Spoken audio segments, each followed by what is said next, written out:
Hello दोस्तों, स्वागत है आपका अपने इस यूट्यूब चैनल ई टारगेट क्लासेस पे। मैं व्यास नारायण साहू और आपके लिए आज लेके आए हूँ छत्तीसगढ़ का एमसीक्यू क्वेश्चन।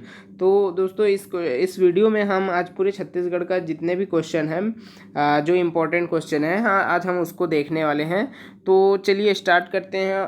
और स्टार्ट करने से पहले आप हमारे चैनल ई टारगेट क्लासेस को सब्सक्राइब कर दीजिए, साथ ही साथ बेल आइकन को भी क्लिक कर दीजिए दोस्तों, ताकि जितना भी वीडियो बनाए हम आप तक जल्दी से जल्दी पहुंच सके।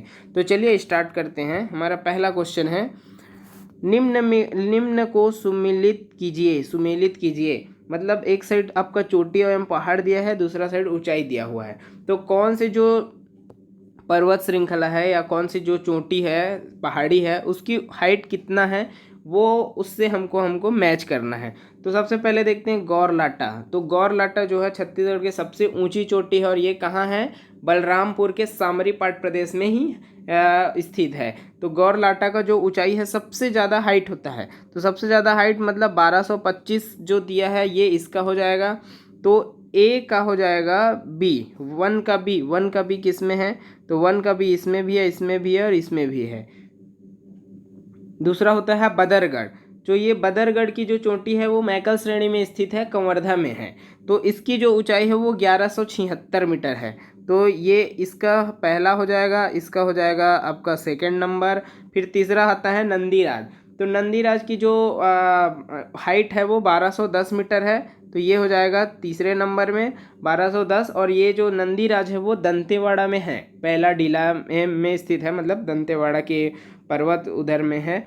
और उसके बाद आता है एक देवगढ़ की पहाड़ी। तो देवगढ़ की पहाड़ी कहाँ स्थित है? कोरिया में है और इसकी जो ऊंचाई है वो 1033 है। तो सबसे पहले देखते हैं, एक का बी होना चाहिए, एक का बी।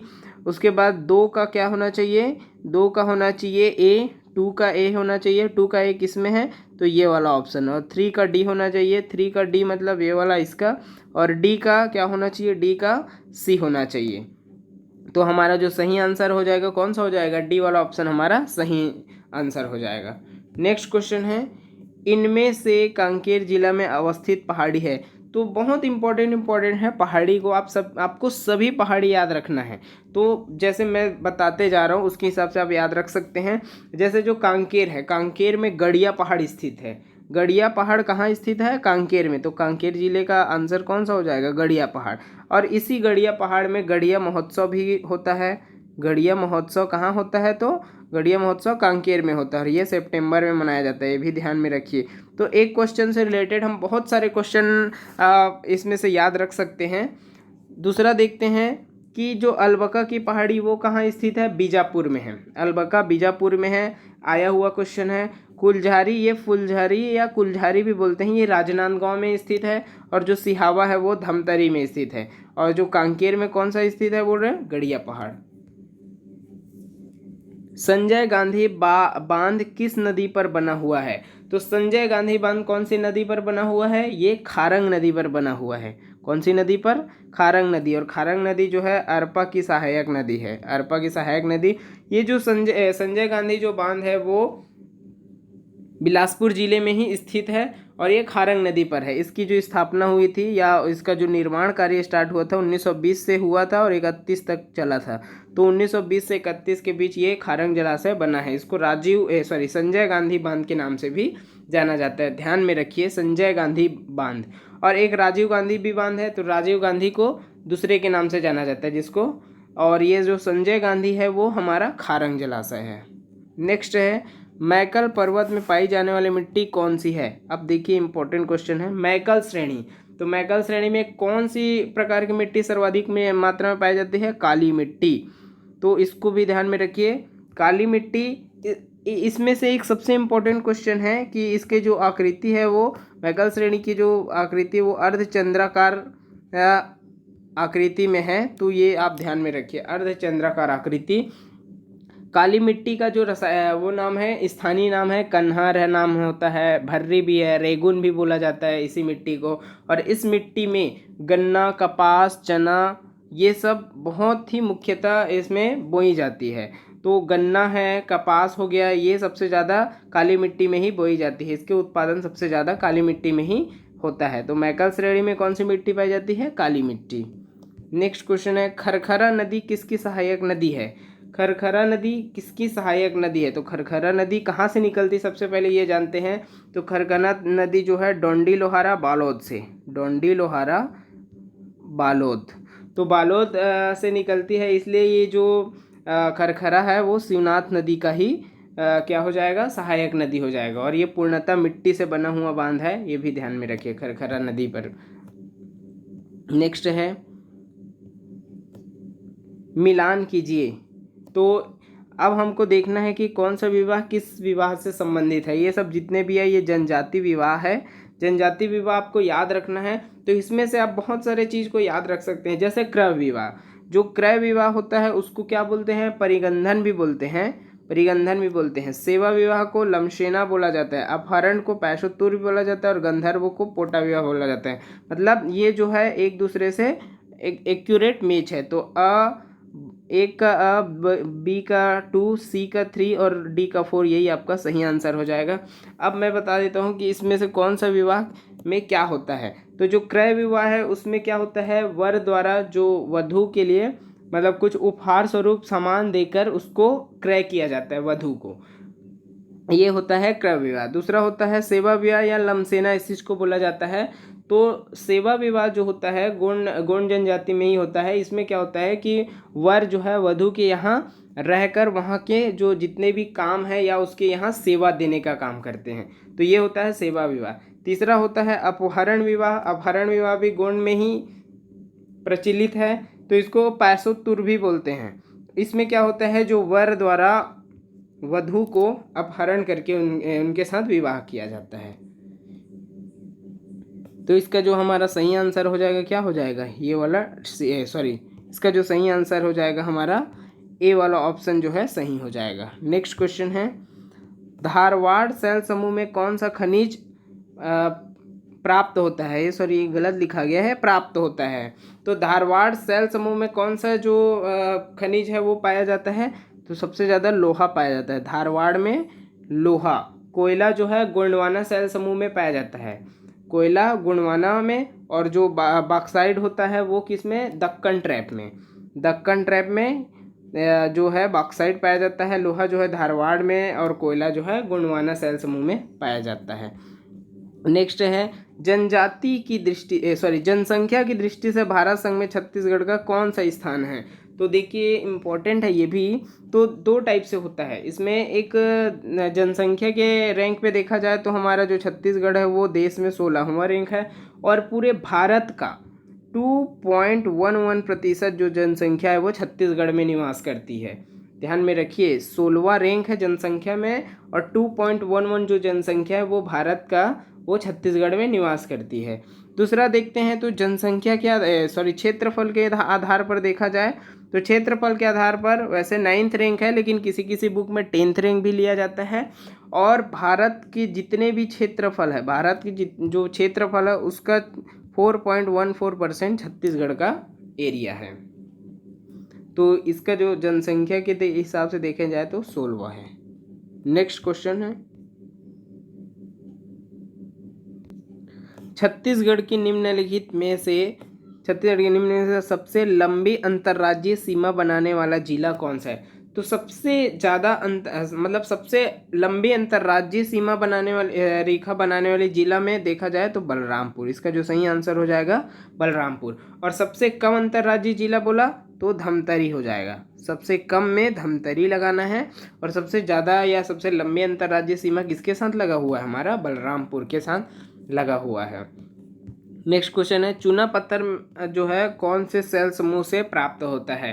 तो देखिए चूना पत्थर सबसे ज़्यादा कौन से सेल समूह से प्राप्त होता है, कडप्पा सेल समूह से चूना पत्थर प्राप्त होता है। और ये जो है छत्तीसगढ़ के मैदानी भाग में सबसे ज़्यादा है, छत्तीसगढ़ के मैदानी भाग में कडप्पा सेल समूह है।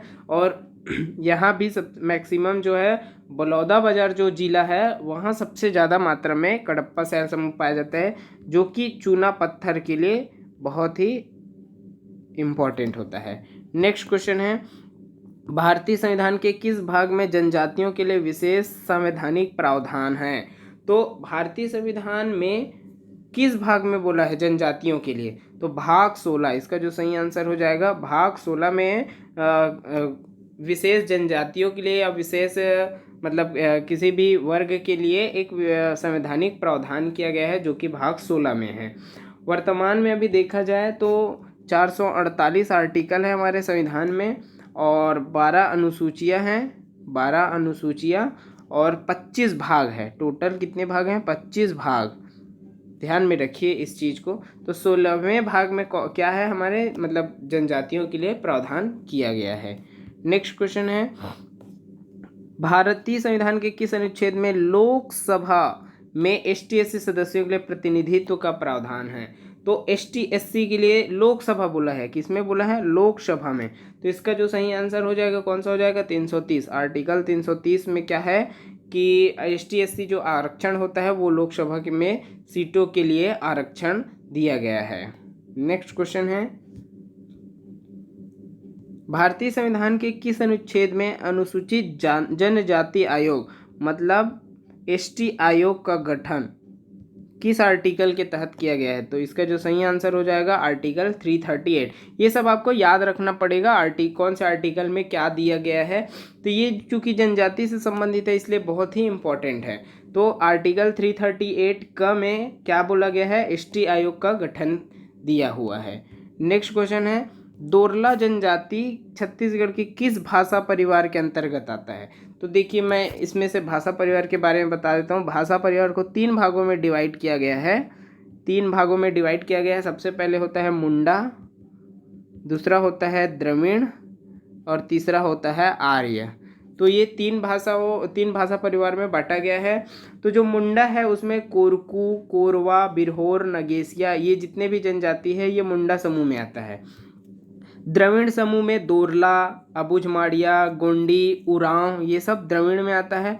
और आर्य में देखा जाए तो हल्बी, पंडो, सदरी, भतरी ये सब आर्य में आता है।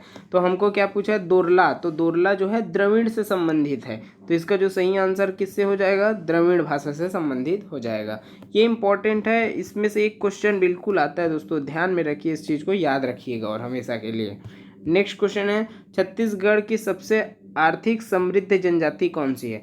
तो अब हम देख लेते हैं कि कौन सी जनजाति किस क्षेत्र या किस दृष्टिकोण से समृद्ध होती है वो देखते हैं। तो आर्थिक रूप से, आर्थिक मतलब पैसे के मामले में देखा जाए या आर्थिक समृद्धि के मामले में देखा जाए तो हल्बी होता है, हल्बी जनजाति। इसका जो सही आंसर हो जाएगा हल्बी जनजाति। तो आर्थिक रूप से समृद्ध में हलवा। सांस्कृतिक जैसे बोल दिया तो सांस्कृतिक दृष्टिकोण से बोलते हैं तो मुंडिया जनजाति आता है, मुंडिया। सामाजिक दृष्टिकोण से बोलता तो भतरा आता।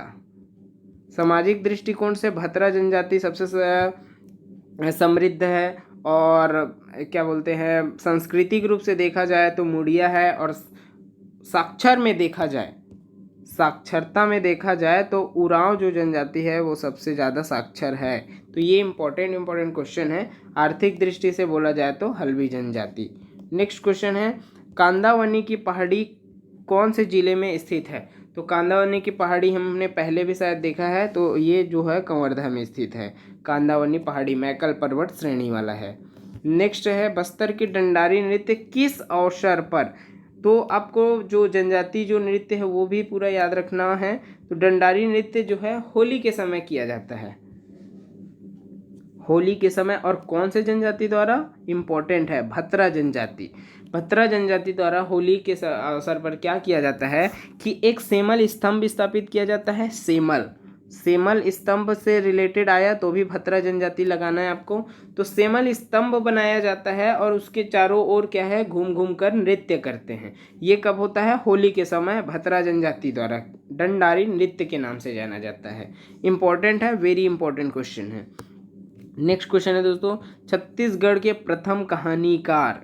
तो कहानीकार बोले तो प्रथम कौन है? बंशीधर पांडे। बंशीधर पांडे जो कि हीरो की कहानी इनके वो है, कहानी है।